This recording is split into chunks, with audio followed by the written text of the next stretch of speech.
What is up, Buffalo Fanatics? Z-Bot here with you, live on the Buffalo Fanatics YouTube channel on Mother Effing Game Day. And that, of course, can mean only one thing. It is the BF Tailgate Show powered by BetUS. Rico will be joining me in just a bit. He's on his way home from church. He's got to get his Bills gear on. And his boy, Christian Benford, Rico's not a big jersey guy. He just bought a jersey. He bought a Benford jersey. He's not playing today. This game just got a whole lot interesting with the inactives just coming out about 45 minutes ago as we get set for the Buffalo Bills to take on the Miami Dolphins at the Ralph at 1 p.m. Eastern. We're less than 45 minutes away from kick. If you have not heard, if you have not seen the inactives, this game has gotten a bit more interesting. Bills are missing two key pieces, one on each side of the ball this afternoon. Here it is, folks. The Buffalo Bills will be without Amari Cooper on the offensive side of the ball. They will be without Christian Benford on the defensive side of the ball. Now, all week long, I don't know. I was not expecting to see these two names on the inactive list. We knew both were dealing with a wrist situation. I didn't think it was serious enough to sideline them for the game. Even Thydock, who's almost bang on this 99% of the time, he thought both these guys were going to play. No go. So no Amari Cooper today for the Bills and no Christian Benford for the Bills. And it makes the game that much more interesting. Now, we know the Bills can go up and down the field offensively without Amari Cooper against these Dolphins. They did it week 2. They scored 31 points. They dominated the Dolphins in week 2. But the question is what, to me, the bigger loss here is Christian Benford on the defensive side of the ball. Now you have Tua back healthy, his second game back. You had about a 75% completion percentage last week and a loss to the Arizona Cardinals. It's not that you're scared enough, or scared is not the right word. It's not that you're concerned enough about it to where you're thinking it flips your prediction of the ball game. But to me, it opens up things offensively for the Miami Dolphins without having Christian Benford out there. I think if you have Christian Benford out there, you're less worried about Tyreek Hill making a big play, Jalen Waddle making a big play. But now, Kyer Elam, here's your chance to step up. You know that the Dolphins offense on any given week, they're capable of having a big play or two that can bust open a game. They haven't done it against the Bills necessarily. Josh Allen 11-1 in his last 12 starts against these Dolphins. We know how these games go. But you can't say it's not that much more interesting without Benford on the defensive side of the ball. These Bills defensively, no one has played the Dolphins better defensively than the Buffalo Bills have. Pretty much since Sean McDermott's taken over. They essentially were the originators of how to shut down, so to speak, this Mike McDaniel offense. But Christian Benford being one of the best corners in the league, this is certainly a blow to the Bills defense and one I was not expecting. I did not go into today, like I mentioned just a minute ago, I didn't go into today anticipating Christian Benford not playing in this game. And the sentiment I got on Twitter from basically everybody in the fan base was like, what's going on here? I think everybody was kind of blindsided by this. I don't think anybody really anticipated Benford being out. The chatter started coming up a bit more about Amari Cooper throughout the week, but I didn't think we'd lose him either. The loss for Cooper, I'm wondering if it's more of a so the video footage of him walking into the facility this afternoon showed him with a wrist brace on. And I don't know if that was if this is more of a precautionary measure from Buffalo as it is more of a him actually having to be out. I don't know. I didn't think the extent of the injury would have had him sideline this Sunday. And it sucks because you now had 2 consecutive weeks where this Bills offense was humming, and you saw the benefits being reaped by Khalil Shakir, by Keon Coleman, just having the presence of Amari Cooper out there the last couple of weeks. Now you kind of have to go back to what you were dealing with prior to acquiring him. Each and every week feels like building or stepping stones, building blocks for this Bills offense to continue to get better and better with the presence of Amari Cooper. Not having him out there today, I don't think it changes the trajectory of the way the game goes. It's unfortunate because this team is trying to continue each and every week to get him involved, right? To get him acclimated to the offense, to the team, to Josh Allen, have this thing continue to build as we're now into November. You build it over the next couple of months, you carry that into the playoffs. So I'm not necessarily bummed about not having Cooper out there in terms of winning the ball game. I'm bummed about it because this was the perfect situation, right? A game like today where Josh Allen dominates no matter who he's out there with against the Dolphins. This seemed like one of those games where, hey, Amari Cooper, he's now a Buffalo Bill, right? Goes out there, 6 catches, 90 yards, touchdown. It just feels like Josh Allen has his best days against these Finns. Perfect opportunity for Amari Cooper to have his coming out party, but it's not going to happen. It's not going to be the case today. So that's unfortunate. That's the latest news going into this game as we're about a half an hour from kick. Let's go ahead over to BetUS and take a peek at what the current line is. I haven't seen if the line has moved at all with these inactives being what they are. I don't think it would swing too much. Earlier in the week, the Bills were a 6.5 point favorite over these Dolphins, and that seems about right. Like I had just mentioned, these Bills they've been dominant against these Miami Dolphins. There's really no other way to put it. Let me pull it up here and see what we got. 11-1 in Josh Allen's last 12 starts against these Dolphins, and it's been with a variety of different teams, different settings, different locations. It just hasn't mattered. And they were a 6.5 point favorite earlier in the week. Let's see what it's at currently. All right, so here it is over on BetUS. The Bills currently a 6 point favorite right now on BetUS. I still like the Bills at the 6, regardless of not having Amari Cooper, regardless of not having Christian Benford. Obviously, you'd feel better about it if you had those two. But I still feel good about the 6. I'm on the 6 today with the Bills. If you want to get in on the 6 today with the Bills, be sure to do so over at BetUS. The promo code is YouTube150. That'll get you a 150% sign-up bonus up to $2,000 on your first deposit and a 125% bonus on your next 2 after that. We know how it goes with these Bills. Most of these W's over the Dolphins, they haven't been by the skin of their teeth. A couple of them have. We know last year in the AFC East championship game, so to speak, the Bills' offense wasn't having their greatest day. They had the punt return that flipped things around. That was closer than anticipated. But, you know, the Bills have had their biggest dominant moments, it feels like, against these Dolphins. So if you think the Bills are going to win today, I have no problem laying the 6, especially at home, a place where Tua has had some of his biggest struggles, right? If you like the Bills today, I feel like you got to like the 6. So I'm on the 6 over at BetUS. Let me know in the comments section how you're feeling. How are these inactives affecting your overall mindset on the game? Let me know your perspective. Is it changing the way you felt throughout the week here? Because I don't know about you, but these inactives, to me, it's more blindsiding than anything. I was not expecting to see Amari Cooper and Christian Benford on those lists, or on that list. And now it's Kaiir Elam. Like I see you guys talking about it in the comments here. It's Kaiir Elam's moment, right? Rico and I have talked about this throughout the year here in the offseason. It's like when Kaiir Elam gets his chances, he has to capitalize on them. Time's running out for Kaiir Elam to prove himself in this league. Now here's a moment to be able to do that. You got Tua back healthy, and we noticed even in a loss last week, the difference in the offense from when Tua is out there to when he's not, it's crazy. And you know my thoughts on Tua, and I think the majority of you guys share the same sentiment, and it's just he's an average quarterback to me.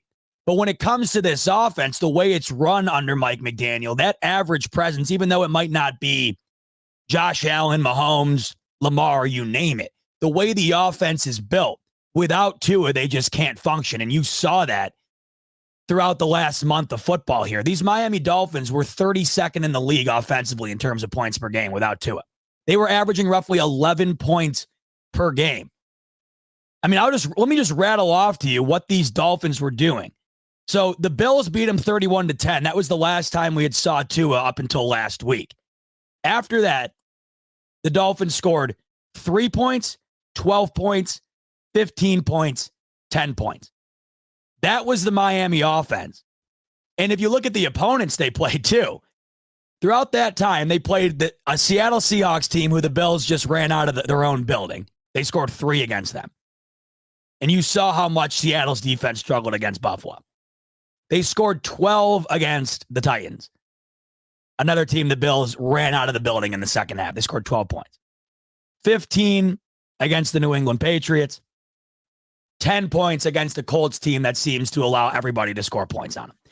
And then all of a sudden last week, this is where you see the biggest difference. They had not scored more than 15 points since Tua left. They hadn't scored more than 10 points, or they hadn't scored more than 15 points since week 2. The last time, since week 1.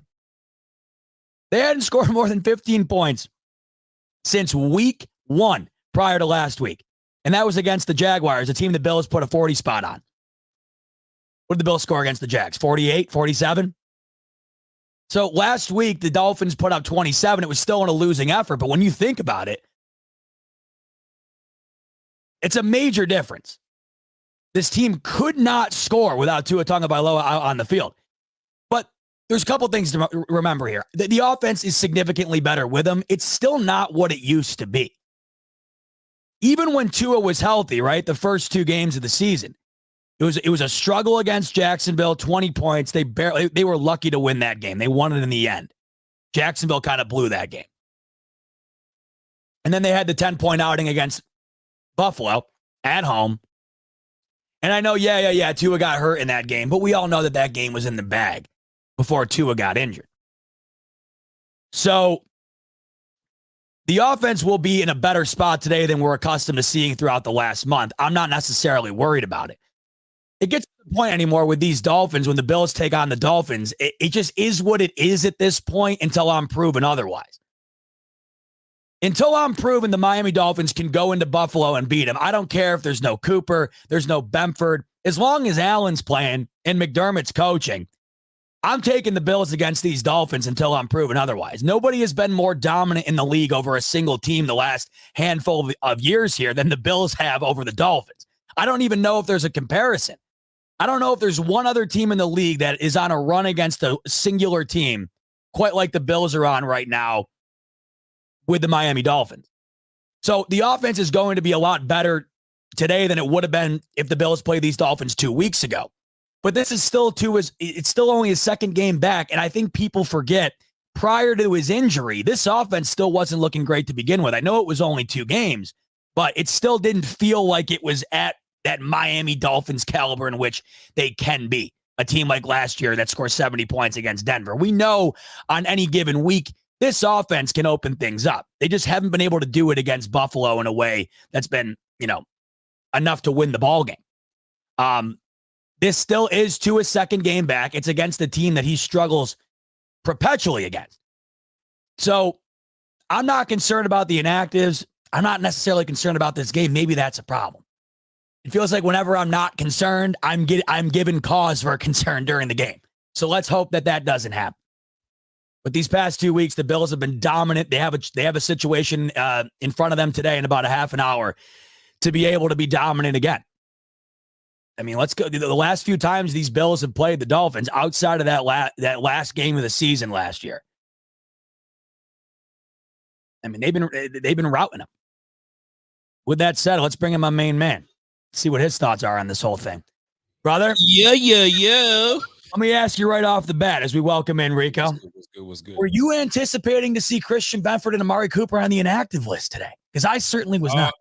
Well, listen, they didn't really speak favorably of them all week. It was just like they practiced, but like you didn't really hear there's a good sense they're going to play. I mean, and I was like, I was like, usually they say, oh no, this should be, he's questionable, but more likely to pay. And we just got practice, but really didn't do much. You know what I mean? So was I worried? I was like, there's a potential that we might not be with Benford.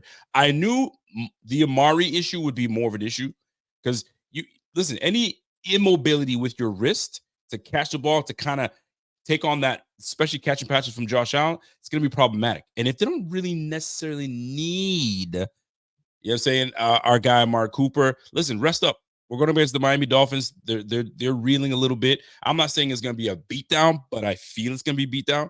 But nonetheless, get your rest. We good. Oh, on the defensive side of the ball, listen, Bedford, get your rest. We good. We're about to find out how good we can be. when Elam jumps in. Elam is more of a man-to-man guy as well. So like if we plan to play a little bit more man, this is the calling for you know what I mean, Kyrie Elam. But to say that I expected these boys to play, there's always that 50-50. And knowing this roster and knowing how McDermott, he's always the guy that errs on the side of like, just sit for a bit, right? James Cook could have played. Just sit. We got Ray Davis. He's gonna take over. All right. So am I worried per se? Nah, we gonna be all right. Listen, that McDermott defense, legitimate. You and I, give us a month to condition ourselves. And they say, hey man, jump in there. I think he'd put us in the best position to succeed. We'd be dumb as shit. But you know what I mean? We got, listen, Benford over here. Let's just say you have to go. I'd probably put you what? D end? I'll put you D end. I can play a little end. Listen, I'll put you next to someone on the line. Hey man. Hey, I'm a team player. I'm going wherever coach needs me. Wherever coach needs me is where I'm going to be. You want me to hold? I'll hold. Hey, I'll do that. Oh, I'll hold for Bass. We know that's been that may have been a problem in the past. I could do that. But by the way, I was just thinking, you know, it does always seem with this defense, it's like one in, one out. Like you lose Benford this week, but you get Bernard back. You had Bernard out last week, so it's always seemingly a rotating door. Unfortunately, right. I just wasn't anticipating him not being out there today because, to your point, it never felt like throughout the week that there was enough talk either way, but it never felt like it was leaning towards all week, like, oh, I don't think these guys are going to play. Like even Thydock said yesterday, he anticipated both him and Cooper to play. And my point about Cooper was, I don't look at this as a major blow to the Bills in terms of them being able to win the ball game. I look at this as a major blow in terms of getting one more week for him and Allen to get things going as they build this offense up heading towards the playoffs. Because we know Allen dominates the Dolphins this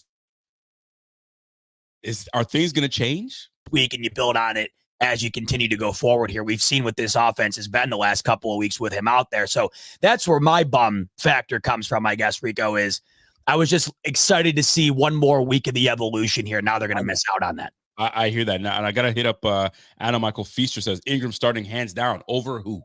You're going to start him over Taron Johnson? Because that's where he was on the field when Taron Johnson was out. They're not going to put Jamarcus Ingram in over Kyrie Elam. And if they do, that is a slap in the face to Kyrie Elam. Elam is a boundary corner. He deserves to be on the outside. Ingram was taken over for Taron Johnson in the slot position. Taron is healthy and ready to go. To see Ingram on the field would be a disappointment, not because I don't want Ingram on the field, but more so Kyrie Elam has been waiting to get in, and this is opportunity. You're going to put Jamarcus Ingram in there?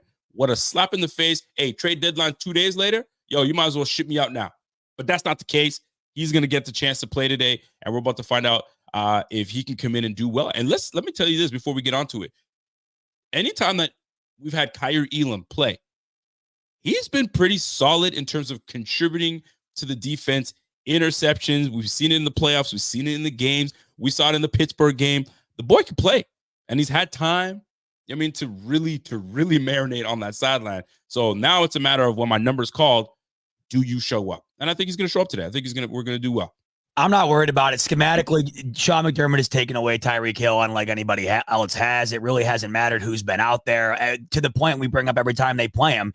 I think he's cracked in a regular season game. He's cracked 75 yards on him maybe once. His line today, 77.5. Now I know you'd feel better about it with Benford out there, but I don't know. It just feels like schematically, Sean McDermott always has the answer, and it doesn't feel like Mike McDaniel ever has the counter to it. It never feels like he has the solution to whatever McDermott throws his way. It feels like if McDermott's got the upper hand early, McDaniel's not going to find a bag of tricks on the sideline to be able to all of a sudden flip the game. It just doesn't feel that way. So I was saying earlier, I will always take the Bills in this game until I'm proven otherwise. I have never been given a reason to go against them. Injuries be damned. There's just no way I can pick against the Bills in this game until I'm proven otherwise. By the way, how about you get your Benford jersey and all of a sudden the first week he's out? What are the odds? What the heck was that about? What are the odds of that? I know. Shout out my brother-in-law, by the way. Gary's showing love. Or my brother-in-law Gary's showing us some love. He always is. He's looking to GP today. Well, and And Brandon, he's saying it's not even noon yet in Wisconsin. He's already sipping Jaeger. He's doing Jaeger Damn, bombs. that's a lot. That's Not early, even brother. noon. That's what I'm talking about, though. That's early. Brandon, I Not love yet. it. I love it. Yeah, you a Jaeger guy? You ever do the Jaeger? Never in my lifetime, brother. You are never. I'll just say this: if you're doing Jaeger, like you better have a ride. You better have a hotel book because it ain't gonna be an easy night if you're doing Jaeger. Doing Jaeger. Listen, Isaiah might be right, man. I curse Benford. Like the one guy that shows love to Benford, I got a Christian Benford jersey, and this happens. Now, keep this in mind. Keep this in mind. That brother was hurt before my jersey came in. All right, so I'm not gonna take blame for that. I will not. No, I was saying to the folks, I said, you're not a big jersey guy. Before he came out, I said, you're not a big jersey guy. What are the odds the first one you grab, and then all of a sudden he's just not out there? I might as well get me a Mahomes jersey if that's the case. Did you touch on the inactives for the Miami Dolphins? I did not yet. I did not get over to that. I did look at the list, though. It didn't seem like anything crazy to me. Something standing out to you? Well, absolutely. Javon Holland, okay. Their starting safety, will be missing this game alongside excuse me, Zach Sealer, their defensive tackle. Holland knees out. Kadir Kahu, their slot corner, I believe Kadir Kahu's in the inside, and another cornerback in Storm Duck, his ankle, will all miss the game. So big blow to the defense is Javon Holland and Sealer. Interior tackle, and you've also got obviously Javon Holland being out, and now you got to work with Jordan Poyer. Listen, I was talking to my man Kevin the other day, and we were discussing, because I haven't really heard too much from Poyer, right? We love Poyer. He was a former Bill, blah, blah, blah. We get it, right? But once you're not on the squad no more and you decide to go, to the enemy's den, you're going to get it like everybody else. That's just what it is. We still got love for you, but we're going to whoop that ass as we got love for you. But as that was going on, and I was asking how Poyer was doing, and he says, in his words, Poyer has been so bad. His biggest play so far this season was dropping a pick six and destroying Phillips' knee after the play was over. Poyer has been awful, apparently. And somebody was telling me about Poyer's, where he ranks amongst safeties. And let's just say there was I don't remember how many safeties there were. Let's just say there was 37 safeties. He was like 35. So he has not been playing well over there in Miami. It sucks to see it. You don't want to see something like that. But man, Rico, if you take a look at the guys that they walked away from and what they're doing right now, every single one of them was the right choice, like beyond the right choice. And I know it was crazy at the time because it just felt like it was so overwhelming. Within 1 week, it just felt like half this team was gone. But if you go in and pinpoint on every one of those guys that they lost, every single one of them was the right choice. Maybe one of them might be doing well. Is one of them doing well? Who? Exactly. I don't know who. I was legitimately asking. I don't know. Maybe Leonard Floyd. Leonard Floyd might be the best one that we let walk away, and maybe he might be doing his best. I think he went to San Fran. He might be the best. That's about it. Oh, damn. You feel for the guy, my guy, it's like, and it's all like, honestly, it's like watching what's happened to Tre'Davious White to me is, I hate it. It's just awful to see that. I think Poyer's just at the age now where it's like, I don't think it's got much to do with it's just, I think that's where he's at now. I don't know if it's because he's in Miami necessarily. I just think he's at that stage in his career. I think, and it happens to everyone. As we always say, father time is undefeated unless you're Tom Brady. So it's every one of these guys, it happens to. But when you look back at like the overwhelming amount of guys these Bills lost, and then you kind of look back and put perspective on it, it's kind of crazy how, once again, you are constantly proving why 95% of us would never be a GM, right? Because you have the sentimental factor, and then you figure out, okay, there's a reason why these guys are being moved on from. No question about it. But there are going to be some things that we will need to watch out for. Listen, we could talk about how Josh Allen has been, I guess, dominant over the Miami Dolphins. That's the best way we can put it, because if you look at what they've done back and forth, it's been the Josh Allen Buffalo show. I can probably count the games that we did lose, I think, on two hands, on let's say our two losses that we faced against the Dolphins, that one in the scorching heat. And where Allen skipped the ball off the ground in front of the end zone. He had the wide open touchdown. Absolutely. Scorching heat. That one. And then I think the last one was way back when Clay I was going to say Clay Troya. Charles Clay dropped a would-be touchdown in the end zone when he was wide open. And I think those are the two that we lost to the Dolphins. And since then, I think it's been the Bills show. Now, I was saying, can you think of a comparison for like currently one team's dominance over another team? I don't know if it's even close. Allen's 11-1 in his last 12 against the Dolphins. I think it's a 32 touchdown to 5 interception ratio, something crazy like that too. I can't think of anything else comparable off the top of my head. I right at the moment I can't think of anything. I just don't think there is. I think the one before that was New England versus the world. Oh God, yeah, of course. I'm talking like right now though. Even like it's weird. Even in their own division, like the Chiefs don't even dominate the Raiders like that. You know what I mean? I mean, I guess you could say like, the Chiefs Broncos, if anything. I'm guessing at this point. Like even last year, like the Chiefs, which is crazy to say, the last time the Chiefs lost was last Christmas, and that was against the Raiders. Like it feels like every year the Chiefs find a way to blow up, like to put up a stinker against one of the weaker teams in their division. Right. The Bills, just for whatever reason, it's almost like when you're playing Mario Kart and you drive over one of the accelerator boosts that like launches you. It feels like the Dolphins are like their accelerator boost twice a year. Like for whatever reason, whenever they face them, it's just the launch pad. Like they just seem to go off, especially offensively.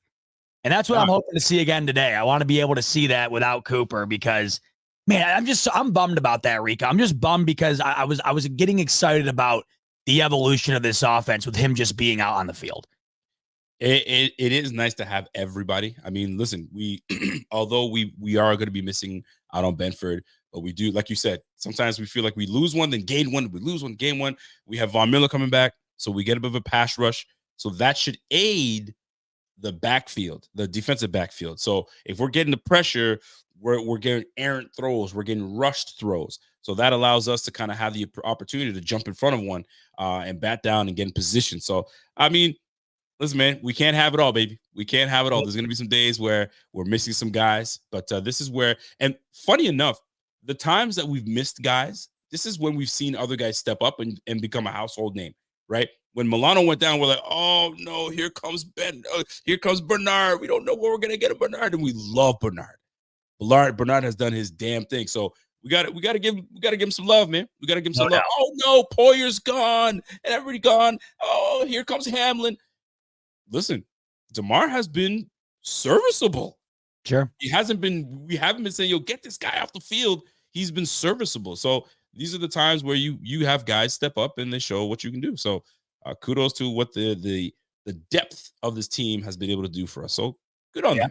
Bernard back, and hey, Von Miller back today. Maybe can continue that streak going. We had 3 consecutive sacks from Von Miller in his first 3 games. So maybe can keep that streak going here this afternoon. The one key to these Dolphins that I find to be the key every time the Bills play them, I just think it's Devon Achane. I'm not worried about Hill. I'm not worried about Waddle. It feels like the Bills are always finding a way to take them out of being major impacts on the game. Devon Achane, if you go and look at his numbers, he is like Tua's favorite target in games like these. Like if you go and look at his numbers, you would have assumed when Tua got hurt, Rico, that Achane's numbers would have went up because he would have had a bigger role in the offense, right? Because of Tua being out. You figure they would have ran the ball more or they would have thrown him the ball more. That's not the case. His numbers with Tua out on the field are drastically better than when he's not. And he gets an insane amount of targets. I think last week, Devon Achane had 7 targets out of the backfield. They ran him a bunch too. And we know that the Bills they struggle against 2 things. On any given week, the Bills can struggle against the run and the short passing game.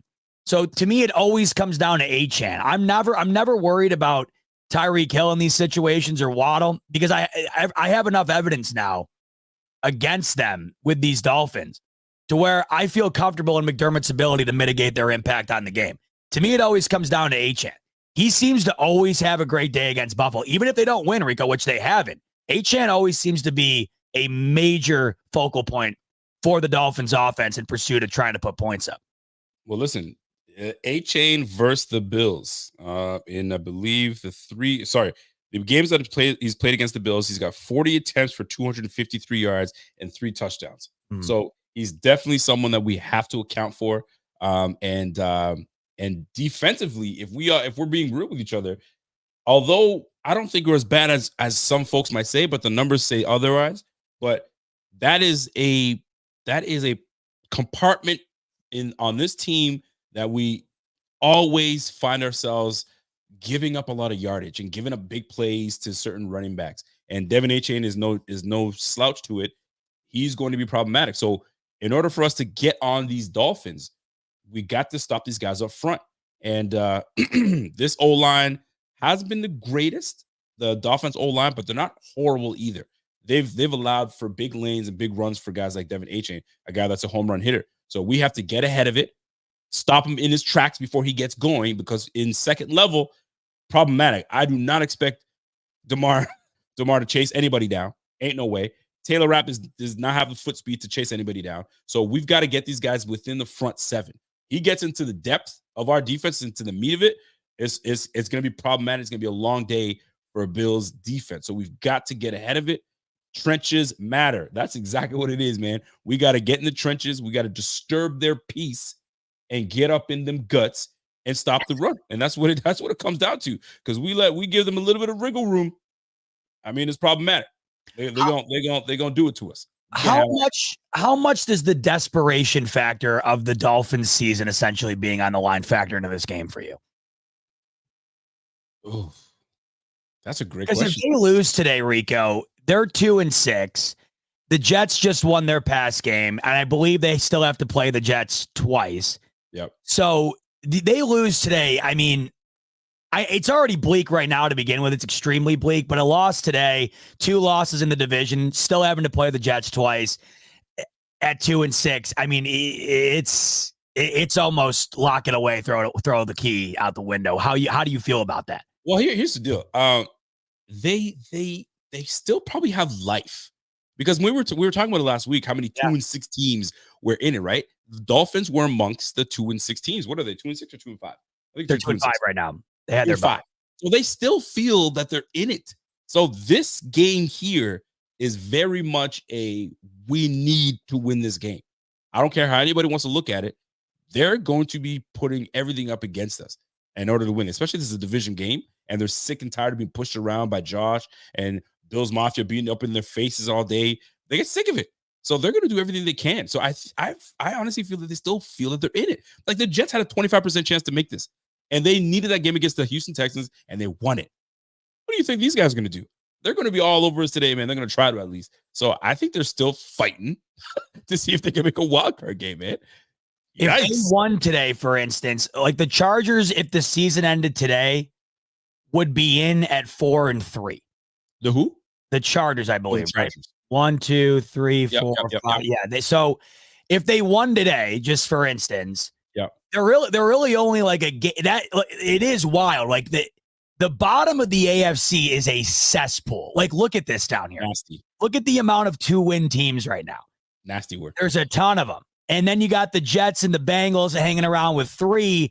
So you start getting into that 3 mix. And it really is anyone's spot to have at the 7 seed as things kind of dwindle down here. So yeah, to your point, like as much as it seems like it's dead in the water type territory for a lot of these teams, someone's got to get that 7 seed. And that's kind of what everybody's playing for right now. And with Tua back, he wants to come out and prove, obviously, that he is capable of not only staying healthy, but coming back from the injury and leading this team to success, because we saw how terrible they were. Rico, they were awful without him. They scored the most they scored in a single game was 15. They could barely crack 10 on any given week. So, he's got something to prove. The Dolphins got something to prove, but I don't know. It just, I don't know. They've had so many situations in the past, Rico, where there was so much on the line for them and it still didn't matter. That's why, to me, yeah, I think the desperation is there. I just don't know how much I factor it into the game. Like, wouldn't you have thought last year you had a 3-game lead on these Bills in the division? Wouldn't you have thought the desperation of finally winning the division after all these years would have been in play last year? Still didn't happen. Wouldn't you think the desperation of wanting to win a playoff game would be there? Still hasn't happened. So And here's it's a another thing. factor, but it's not huge to me. Here's another thing that these Dolphins could be looking at this game. 3 ways they could be looking at this game. We got nothing to lose. We can play spoiler, and our backs are against the wall. Let's do it for whomever, right? So those 3 factors play into their advantage. The only thing is you're going up against the top team in the AFC East. You're playing on the road, and you're missing some of your key defenders on your team. So this is where coaching matters. Coaching's gonna matter. Who stays motivated? It's gonna be something, man. And now Cooper doesn't make we're back to who do I fear on this receiving squad again? So there's a whole nother ball game now being played to see, okay, how does this play and who has the big game today? And that's why I moved the question back to you. In order to get this dub, we know Josh Allen's gonna have to do it, but who steps up in the absence of Cooper today? James Cook. I think this is a game where you get James Cook going on the ground. I think if the Bills are able to get out to a lead, what they're going to want to do, what they're capable of doing is running the ball on this Dolphins team and then, destroying the clock and dominating time of possession towards a victory. Last week, Tua, right out of the injury, threw the ball 38 times. So they're going to want to air it out. And I think the less time you give them to do that, the better. And I think in a game like today, the Bills are going to be able to have the physical advantage, as they seemingly always do against these Dolphins. They're going to have the physicality advantage. I think that's going to be able to lead to running the football. And I think today, where you don't have Cooper to be able to open things up through the pass game as much as you'd like, this could be a spot where James Cook has a big day. I like the fact that you went James Cook. What about you? I think this is where Kincaid has a big day. I like it. I love for Kincaid. I don't want to just put it on Kincaid. I'm going to put Kincaid and Dawson Knox right in the middle of the field. I want these boys to go off. I think this is where we can really take advantage of Holland being gone. I'm not sure who the replacement player is going to be for Javon Holland, but at the end of the day, Poyer isn't what he used to be. So you have advantage is in that spot. Bring him down into the box, manipulate that defense, and start to play around. Curtis Samuel coming back. I mean, he's got a lot to prove. And not because he's a bum, but it's like he hasn't taken his shots yet. So I'm hoping that him coming back, like you said earlier, man, one guy comes back. So Samuel coming back should find himself in a perfect role to really be a contributor today. But I see Kincaid and Dawson Knox, middle of the field, really getting open today and doing some big things. Love it. All right, we're kickoff away. We're 6 minutes away from kickoff, so we're about to wrap up. Before we do, though, your prediction on how the game goes and who wins it. Bills win. It's not going to be a beatdown, though. I really do believe when someone's back is against the wall and they'll do everything they can to win it and not be embarrassed and they're going to do everything to spoil the Bills' 3-game win streak. We're trying to make it 4. We want to keep it that way. So it's going to be closer, but the Bills win. We're going to put over 20 points for sure. So I'd say 20, 27, and I'll give a little bit of respect to the Dolphins for whatever reason. 27-17. I'm line on this. It's so right now on BetUS, the Bills are 6. Give me the 6. I just feel like when the Bills are in this spot as a favorite like that, that's how they win. I'm pretty much aligned with Koala Bear here. I got 34-17 Buffalo. I just, once again, like I said, I'm not going to defer from picking that type of outcome until I'm proven otherwise. The Dolphins, even when Tua was healthy, they scored 20 in their first game. They scored 10 against Buffalo. Now, last week, they did score 27 against Arizona, but that defense has been a liability for Arizona throughout the year here. I just don't know where the Dolphins get, mid-20s here to be able to win it. The Bills are averaging right around 30 points a game, and they put up about 30-plus points a game seemingly every time they play Miami. So I just think, like you said, it's at home, banged up defensively for the Dolphins. I know the Bills are missing people too, but it's just a spot to me where the Bills, this type of game is cut out for the Bills to win by a significant margin. So I got 34-17. I don't think it's going to be the prettiest game in the world, but I just think over the time in which, you know how it goes with Buffalo. The first quarter might not be great. Getting into the second half, I just feel like they have more in their arsenal than Miami does from a coaching perspective. And I think that winds up leading the Bills to getting away with it by a pretty significant margin. Since week 1, when the Bills have put up over 30 points, the other team has put up 10. Yeah, I know. It's like it's when they're humming, everything's humming. It's just domination on both sides. So, buddy, we're about to find out. I love it. Hey, Pierre's about to join you right here where you're at on the Buffalo Fanatics YouTube channel for a live game stream. So don't go anywhere. Stay here with Pierre, and then you already know what it is. As soon as the game concludes, Rico and myself live with you right here on the Buffalo Fanatics YouTube channel to recap, hopefully, a squishing of the fish. Benny's predicting 40 for the Bills on the way out the door. Hopefully that is what we're recapping on the post-game show with Rico and I. On your way out the door, like button if you could, subscribe button if you could, and go get in on that Bills line, -6 on BetUS, YouTube 150, the promo code. Get you 150% sign-up bonus, up to $2,000 on your first deposit. 125% bonus on your next two after that. I love that right there, Real King. Love it. We'll end it right there. That's a compliment for the ages. We will see you shortly after the game concludes. Enjoy Bills versus Dolphins, folks. Can't wait to talk about it with you after. Go Bills. Go Bills, baby. Let's go.